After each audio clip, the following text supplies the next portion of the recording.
கடற்கரை ஊரொன்றில் ஒரு பழைய மீனவ குடிசை இருந்தது. அதில் கண்ணம்மாவும் அவள் பேரன் தங்கராஜும் மட்டுமே வாழ்ந்தார்கள். கண்ணம்மாவுக்கு 75 வயது. கணவன் கடலில் போனவன் திரும்பவில்லை. மகன் அதே கடலில் போனவன் திரும்பவில்லை. இப்போது பேரனை மட்டும் கண்ணீர் துடைத்துக் கொண்டு வளர்த்துக் கொண்டிருந்தாள். தங்கராஜுக்கு 10 வயது. பள்ளிக்கூடம் போகிற வயதில் அவனை படிக்க வைக்க பணமில்லை. அதனால் காலையில் மீன் பிடிக்கப் போய் மாலையில் கிடைத்த மீனை சந்தையில் விற்று இரவில் பாட்டியோடு உட்கார்ந்து கடலையே பார்த்துக் கொண்டிருப்பான். ஒரு நாள் மாலை தங்கராஜ் கடற்கரையில் ஒரு உடைந்த படகின் மரக்கட்டையை பார்த்தான். அதில் ஒரு சின்ன துளைல் முளைத்திருந்தது.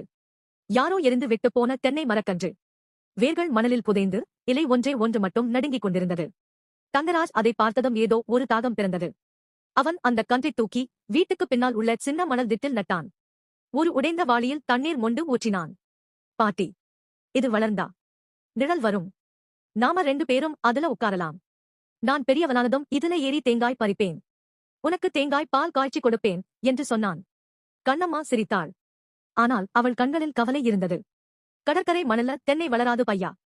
உப்பு அதை சாகடிக்கும் என்றாள். தங்கராஜ் கேட்கவில்லை. ஒவ்வொரு நாளும் காலையில் கடலிலிருந்து திரும்பும்போது ஒரு சின்ன வாளி தண்ணீராவது ஊற்றினான். மழை வரும்போது மட்டும் கொஞ்சம் நிமிர்ந்தது. மற்ற நாட்களில் இலை கருகிப் போனது. ஆனாலும் அவன் விடவில்லை. நாட்கள் மாதங்களானது. கண்ணம்மாவின் கால்கள் பலமிழந்து கொண்டே வந்தன. ஒரு நாள் அவளால் நடக்க முடியவில்லை. படுக்கையில் படுத்துக்கொண்டு, தங்கு, எனக்கு தேங்காய் பால் ரொம்ப நாளா குடிக்க ஆசையா இருக்கு என்றாள்.